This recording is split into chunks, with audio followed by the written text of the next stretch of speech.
Boa tarde, meus amigos, meus caros. Pretendemos falar hoje, sem se estender muito, acerca do Instituto da Holding Familiar. Muito bem, antes disso, eu vou me apresentar para os que não me conhecem. Meu nome é Aloysio Munhão Filho. Eu sou advogado militante, sobretudo na seara tributária. Sou contador, tenho formação econômica, atuo como perito contábil, já fui auditor independente e faço consultoria para empresas, sobretudo na avaliação de marcas e na avaliação de empresas com valuation, etc. Muito bem, em primeiro lugar, é interessante esclarecer que eu não tenho formação em marketing.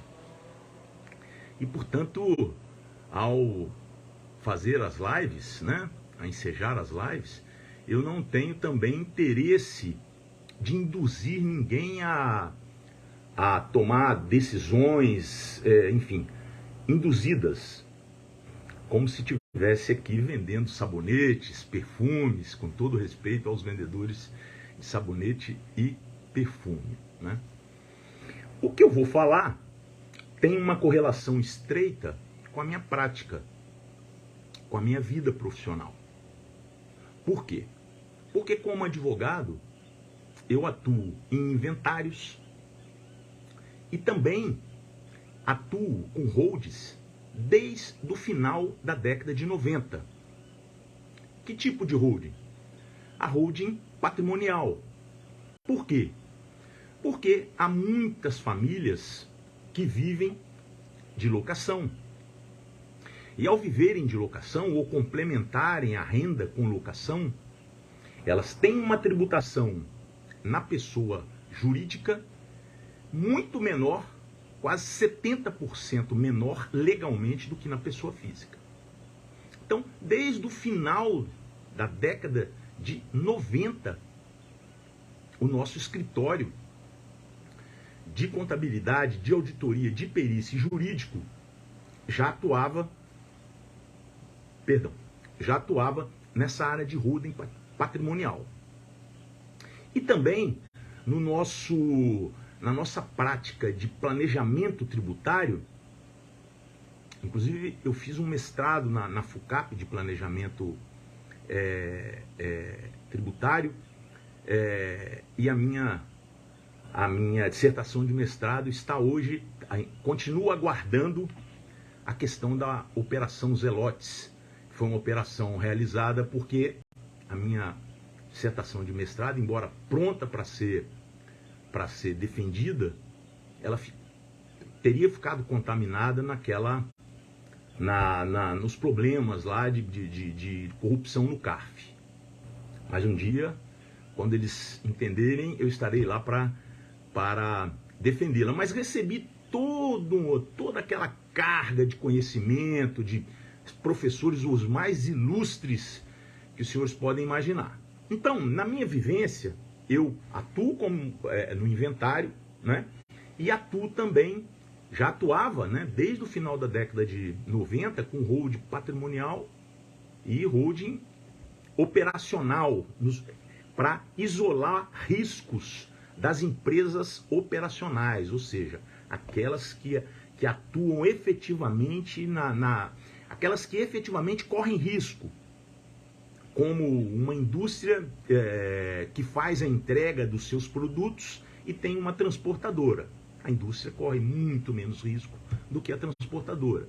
E aí monta-se um organograma para estruturar e isolar aqueles riscos e criar uma proteção patrimonial possível, tanto mais possível quanto a lei permita.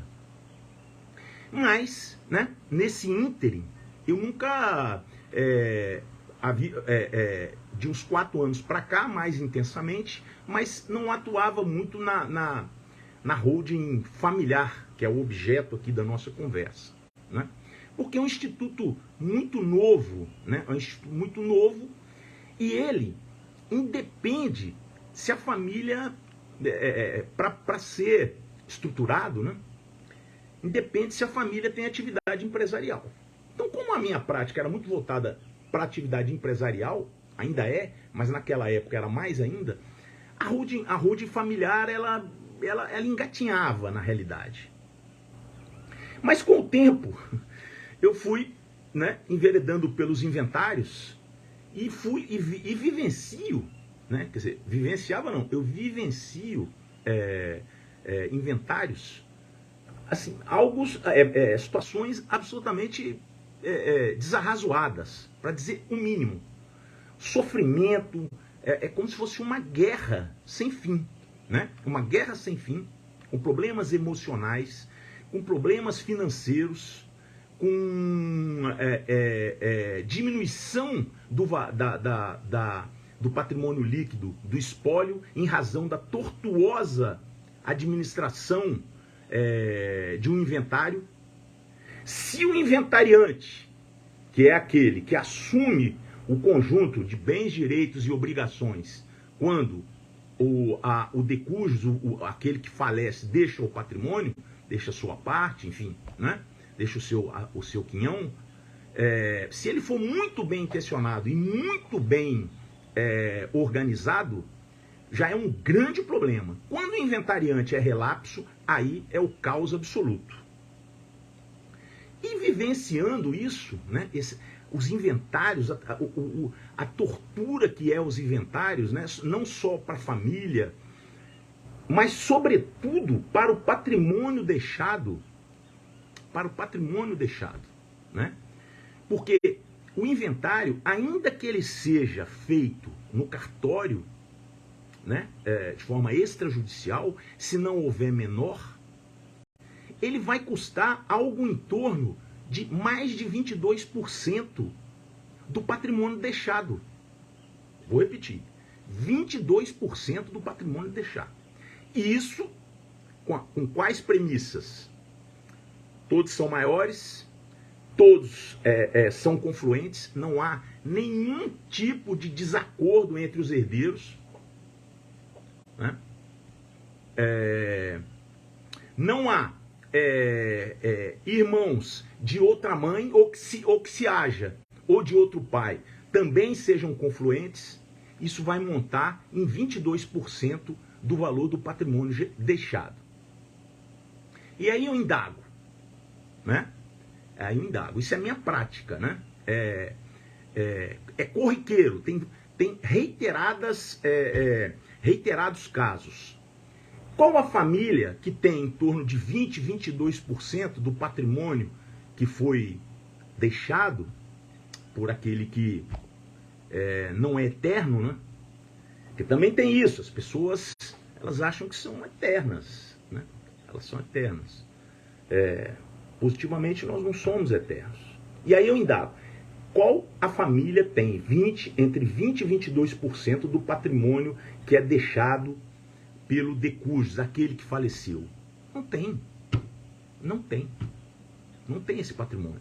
Essa liquidez, né? Essa liquidez. E outra coisa, quem é que... na medida em que se falece, isso é dividido, né? Então um pode ter, mas o outro pode não ter, o que é raríssimo. Se houver mais de um herdeiro, se houver o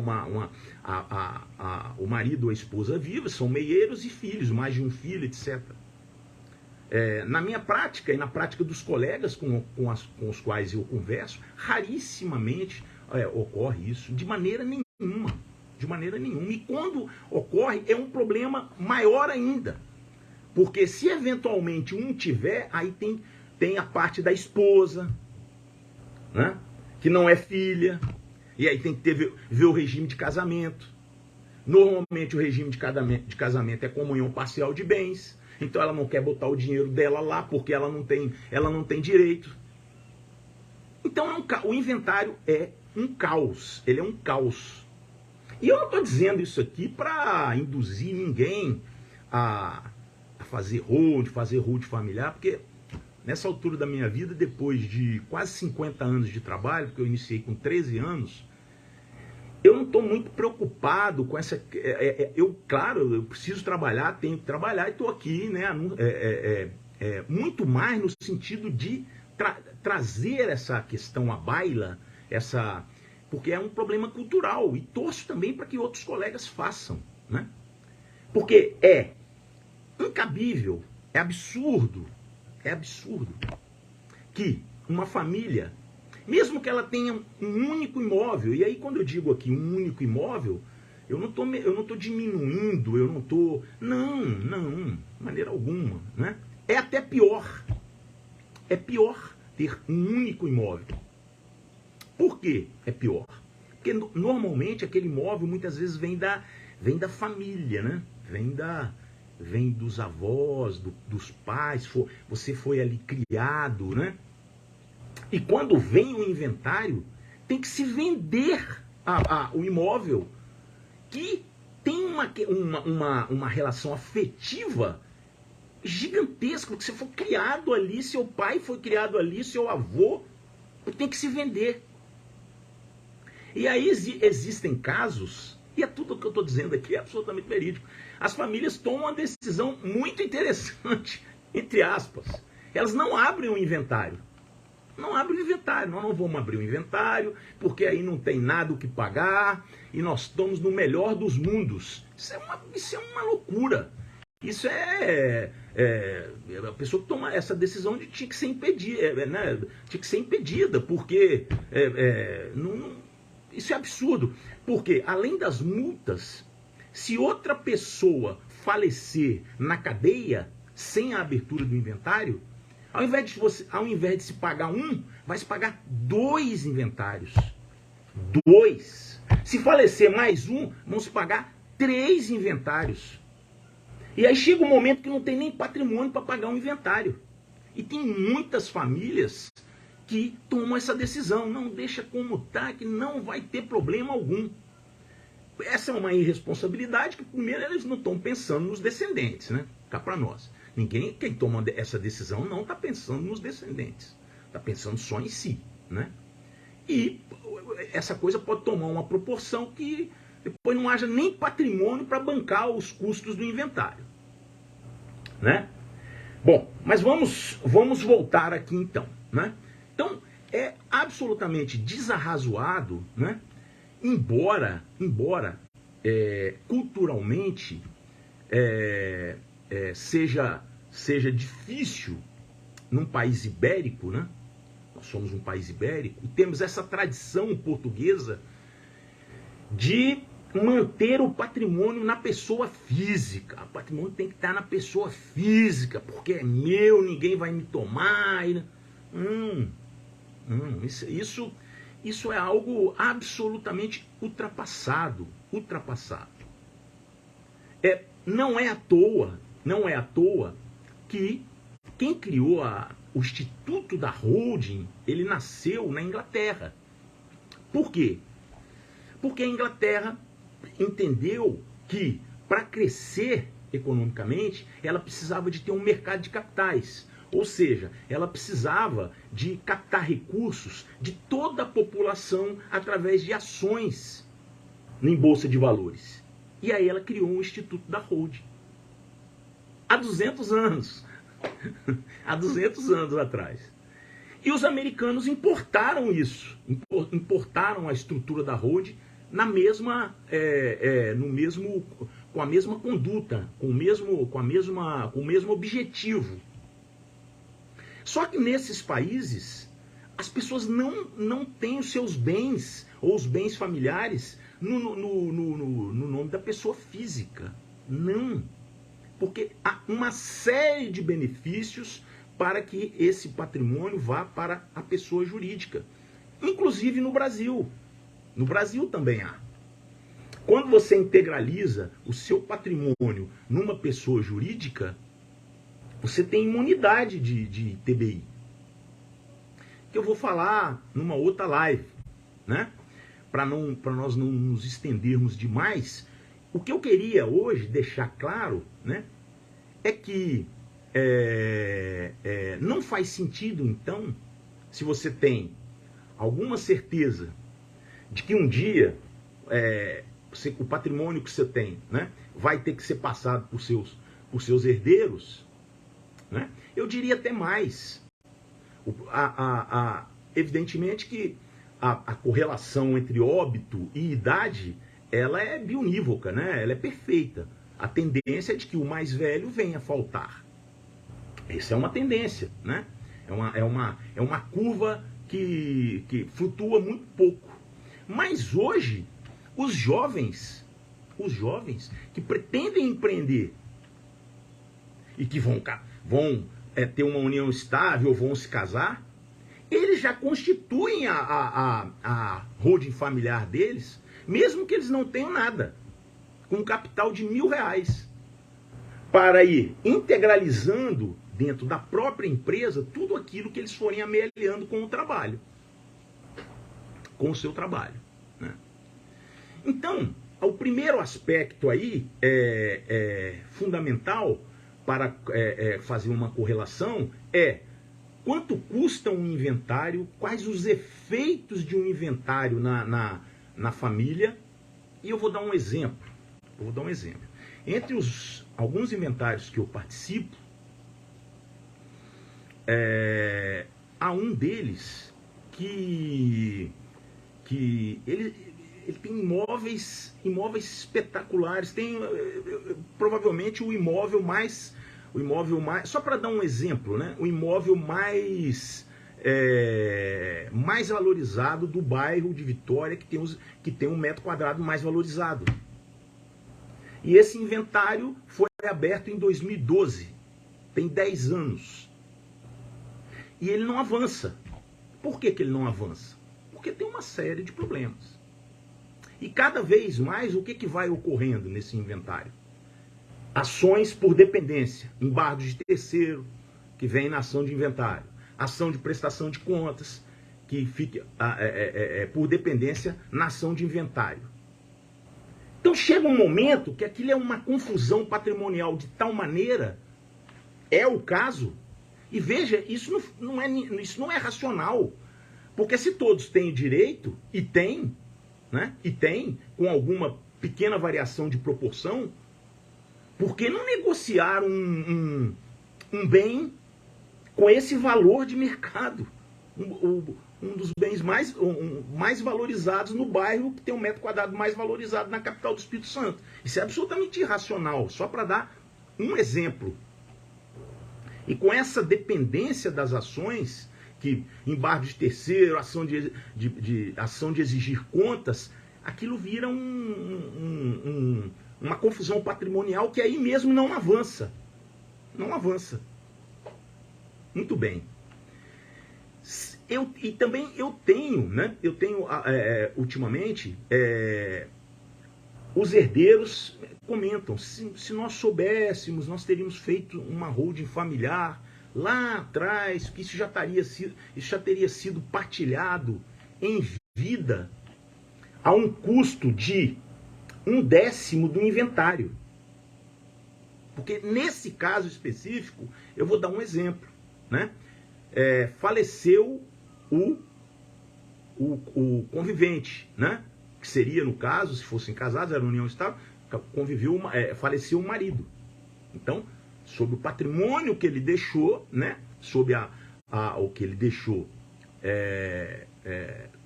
desconsiderando os bens particulares que vinham antes dessa relação que ele tinha, né? Vai incidir todos os custos do inventário. Então foi aberto o inventário. Por um pouco tempo decorrido do seu falecimento, faleceu a convivente, que tinha uma união estável extensa, grande. E aí tem que se abrir um outro inventário. E para que o outro inventário seja processado, os custos do primeiro inventário têm que ser pagos. São caríssimos. E aí é um problema. Como a segunda inventário deixou irmãos como herdeiros, eles também têm parte no primeiro inventário, que vai formar o quinhão a ser dividido. E aí, eles não querem participar dos custos do primeiro inventário. Por quê? porque tem que se vender bens. Bom, tudo bem. Se houvesse uma holding familiar, isso teria sido resolvido em 2012.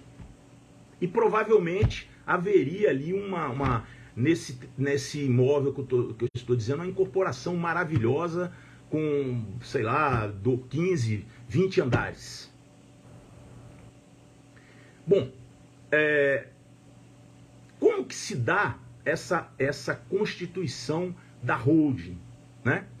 Como que os titulares do patrimônio fazem essa constituição, como é que isso se dá na prática? Aliás, eu tenho trabalhado muito com aqueles lá do início, do final dos anos 90, que tem a sua holding patrimonial com os imóveis numa empresa.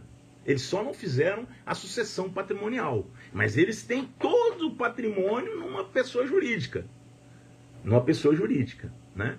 Por quê? Porque o custo da tributação da locação é quase 70%, é 65% menor. Esses estão, claro que eles estão um pouquinho mais velhos e tal, mas estão fazendo agora a etapa do planejamento sucessório conosco. O que é o planejamento sucessório? O planejamento sucessório é a doação aos descendentes do quê? Dos ativos, que podem ser imóveis, veículos, investimentos, enfim, direitos literários, direitos sobre imagem, como, por exemplo, o Chico Anísio tem. Pode. Qualquer bem e direito pode integralizar esse ativo, né? Que vai ser transferido, então, para os herdeiros, não os bens propriamente, mas sim cotas. Porque nesses casos das empresas holdings patrimoniais, lá que eu iniciei no final dos anos 90, se você pegar a declaração de imposto de renda dos titulares que estão vivos e que não fizeram o processo sucessório, eles não têm lá na declaração deles o imóvel comercial, não sei o quê. Não. Lá eles têm cotas. Cotas do quê? Cotas da empresa. Que eles são os donos e administram. E a empresa tem o quê? A empresa tem o patrimônio. Qual é a receita da empresa? Alocação. Qual é a despesa da empresa? Não, muito pouco, nada. Tributos, alguma coisa ou outra. Quando você tem pessoas que têm 60 imóveis, porque existem, né? Existem pessoas que têm 60 imóveis numa holding patrimonial, aí muitas vezes tem funcionários, né? Funcionários para conseguir administrar aquela massa de patrimonial, sem problema algum. Ali paga os tributos e distribui resultado sem nenhum tipo de problema. Bom, então, essa vantagem fundamental é no sentido de que, né, já caminhando para o final, para que não fique muito extenso, né, a primeira vantagem da holding familiar, né, é que ela evita o inventário. Então, se você constituir uma holding familiar, depois, evidentemente, de analisar, de conversar, né, de buscar informações, porque é um instituto novo, se houver a constituição de uma holding familiar, você necessariamente já saiu do inventário.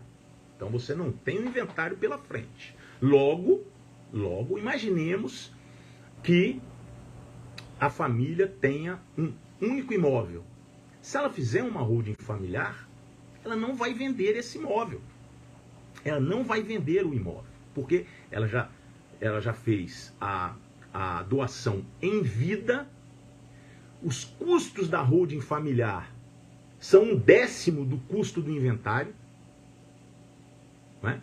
Porque o nosso escritório, eu gosto de deixar isso muito claro. Primeiro que a holding familiar é uma atividade multidisciplinar. Depois que eu não trabalho com holding, nenhum tipo de holding que tenha correlação com o tamanho do patrimônio. Não.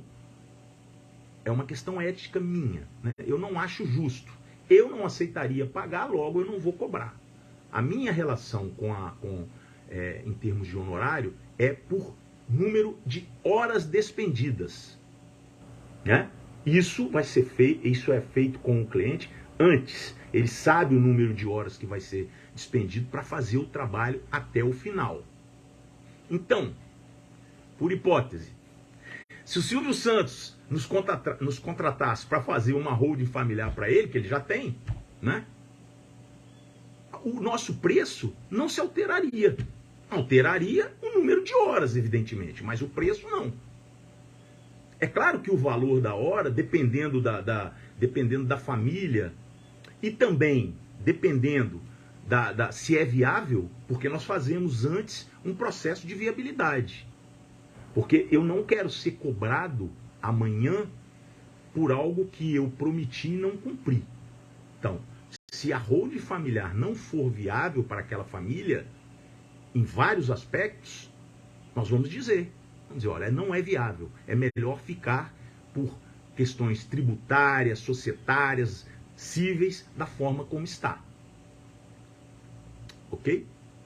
Então, para os que fizeram a holding familiar, e eu reitero que muitos desses que estão no inventário, que tomam conhecimento do nosso trabalho, mas poderia ter feito, não há forma de fazer uma holding familiar durante o inventário. Não, agora não. Agora, holding familiar dentro do inventário, aí não é possível. Tinha que ter tomado essa decisão antes. Mas é possível fazer uma holding familiar a partir já para receber a sua partilha. Aí é possível. Nesse caso é possível. Entendeu? Então, para nós não nos estendermos muito, né, eu vou dizer aqui que só por isso, né, só pelo fato de não ter que se passar pelo inventário, a holding familiar ela já se justifica. Mas ela tem uma série de outras vantagens. Uma série de outras vantagens. Por quê? Porque se eventualmente falece alguém, ou normalmente ou o pai ou a mãe, e os filhos são casados, há problemas. Muitas vezes há problemas. Por quê? Porque os genros e as noras, eles muitas vezes não querem assinar determinadas vendas, determinadas partilhas, enfim. Porque quem fica, o meieiro, se for o marido ou a esposa, ela fica no comando normalmente do patrimônio. Só que ela não depende só mais dela, porque ela não tem 100% do patrimônio. Ela depende dos filhos, se houver filhos. E depende dos ascendentes, se não houver filhos. E forem vivos. Ou dos colaterais, até dos colaterais. Eu brinco assim, até dos colaterais, porque ela não é mais 100% dela. Né? E os genros e as noras, há muitos casos que muitas vezes não querem assinar e não aceitam aquela decisão que vai ser tomada. Então também é um problema que vai ser evitado. Isso sem falar no fato de que das vantagens tributárias. Eu só vou dar um exemplo para nós encerrarmos da crueldade do inventário, porque o inventário ele é cruel, é cruel mesmo. Né? Tinha até um narrador na TV Cultura, né, que ele falava cruel quando o cara fazia o gol, cruel. O inventário ele é cruel. Por quê? Porque o inventário ele vai te cobrar o ITCMD, que varia de 4% a 8%. É o Senado que determina. E com a pandemia, 15 estados, 10, 15 estados passaram de 4, a alíquota de 4 para 8. O Espírito Santo não, porque o Espírito Santo é o segundo estado mais equilibrado financeiramente Da federação, só estou falando isso aqui porque é um dado, né? O primeiro é o Ceará. Mas 15 estados subiram a alíquota de 4% para 8%. Então, o inventário vai te cobrar 8% sobre o valor de mercado dos bens. Sobre o valor de mercado dos bens. Só isso aí é uma fortuna. É uma fortuna. Porque é o valor de mercado dos bens, né? Mais cartórios de registro geral de imóveis. Eu vou fazer uma planilha futuramente, né? Mais cartório de registro geral de imóveis, mais o advogado que tem que assinar e que tem que presidir, porque é lei, tem que ter o profissional. Mesmo se o inventário for extrajudicial, o advogado é que controla, o advogado é que instrui, e ele que assina, ele que se relaciona com o cartório. E tem mais um problema. Qual é o problema? Se não for um único imóvel, ou se não tiver acontecido uma venda nos últimos 5 anos, a família, né, os herdeiros, ao venderem qualquer patrimônio imobilizado para custear o inventário, eles vão ter que pagar um ganho de capital. Meu Deus do céu, é isso? É isso. Eles têm que pagar um ganho de capital. Então se soma o ITCMD sobre o preço de mercado, cartórios, profissional e o ganho de capital. Como? Qual é o valor que está declarado lá no imposto de renda de quem faleceu? Vai vender por quanto? Não vende pelo mesmo preço. Você não pode modificar o valor da declaração, a não ser em casos muito restritos. Então você vai pagar uma alíquota ali de quase 15% sobre essa diferença. Mais todos os custos que eu disse. Então você é punido, quer dizer, é uma crueldade, né? Quando na holding familiar não há nada disso. A questão é completamente diferente. E não é uma mágica. Pergunte para quem tem uma holding familiar se é mágica, né? Se fosse mágica, todas as pessoas aquinhoadas não teriam. Então, meus amigos, eu vou encerrando por aqui. Já me estendi bastante, né? Tem quase 40 minutos. Agradeço para quem estiver me ouvindo e vendo, né? Nós vamos voltar com outras lives, introduzindo esse instituto que é muito novo, né? E os senhores procurem saber, né, sobre esse instituto holding familiar, porque na medida em que forem efetivamente tomando ciência desse instituto, podem realizar essa importante decisão com outros profissionais, há outros profissionais, né? Então, não há uma peja para que eu passe a informação. Por quê? Claro que eu sou profissional, mas é um prazer muito grande quando as famílias... porque, em geral, na minha prática, isso une as famílias. Une. Nas reuniões. Então, irmãos que não se falavam passam a se falar. É muito interessante, muito interessante. Irmãos que não se falavam, pais... Porque nas reuniões eles veem que tem um interesse comum e buscam novamente o diálogo. Então isso me dá um prazer muito grande. Ok? Eu agradeço a todos e voltaremos com novas lives sobre esse Instituto Holding Familiar. Muito obrigado. Boa tarde.